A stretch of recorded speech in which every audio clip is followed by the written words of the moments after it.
Yes, habari za wakati huu ndugu mpenzi mtizamaji wa channel yetu pendwa ya Matukio TV. Kama mnavyoona Mkapa, hali inavyozidi kuwa mbaya kutokana na mechi ya watani wa jadi Simba na Yanga iliyotakiwa ichezwe siku ya leo hii tarehe 8. Mechi hiyo imeahirishwa na kusogezwa siku za mbele, kwani Yanga wamefanya kosa la kisheria kuzuia wachezaji wa Simba Sport Club kuingia uwanjani hapo kuendelea na mazoezi ya kucheza mechi hii ya leo.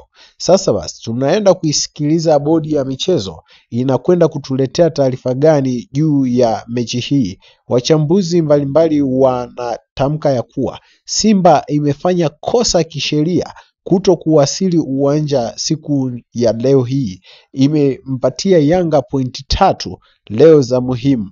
Tazama jinsi ilivyokuwa. Ewe mshabiki wa Simba Sport Club au Yanga FC, ninakushauri usikose kutembelea channel hii ili usipitwe na matukio mbalimbali